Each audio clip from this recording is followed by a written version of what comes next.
পেছনে যাবে না, অন্য লোক যাবে না, অন্য লোক কেউ যাবে না। আপনি যাবেন?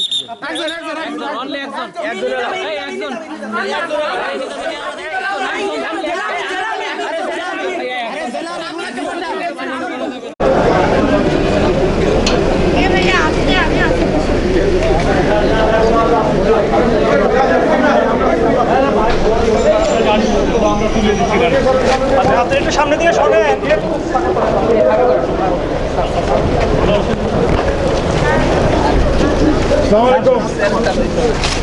স্যার গাড়িতে স্যার গাড়িতে স্যার স্যার গাড়িতে স্যার স্যার গাড়িতে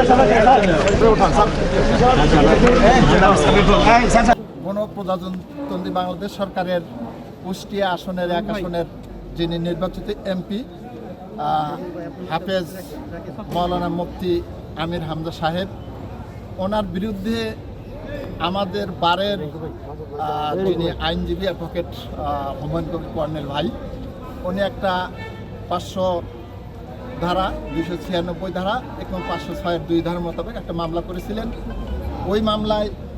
ওই মামলায় সমন হয়েছিল। সমন হওয়ার পর আমাদের মাননীয় জাতীয় সংসদ সদস্য মুফতি আমির হামজা সাহেব মহামান্য সুপ্রিম কোর্টের হাইকোর্ট বিভাগে গত 27/4/2026 তারিখে গিয়েছিলেন এবং মহামান্য হাইকোর্ট মিস কেস 2809/2026 মূলে ওনাকে জামিনটা বেল বন্ড ফার্নিশিং করে 8 এবং স্থায়ী জামিন দেওয়ার জন্য নির্দেশনা দিয়ে বিজ্ঞ সিজিএম কোর্ট সিরাজগঞ্জকে নির্দেশ দেন। মহামান্য হাইকোর্টের নির্দেশ মোতাবেক আজকে আমরা বিজ্ঞ চিফ জুডিশিয়াল ম্যাজিস্ট্রেটে স্বেচ্ছায় এসে আমরা বেল বন্ড ফার্নিশিং করি। পরবর্তীতে যেহেতু উনি একজন মাননীয় জাতীয় সংসদ সদস্য, ওনার অনেক ব্যস্ততা রয়েছে, সেইটাকে আমরা অনুরোধ করে বিজ্ঞ সিজিএম স্যারকে বলে চৌহালি, যেহেতু মামলাটা দায়ের হয়েছিল চৌহালি আমলি আদালতে, সেই মামলা একটা স্থায়ী জামিনের প্রার্থনা করলে বিজ্ঞ আদালত সেটা সন্তুষ্ট হয়ে স্থায়ী জামিনটা কনসিডার করে।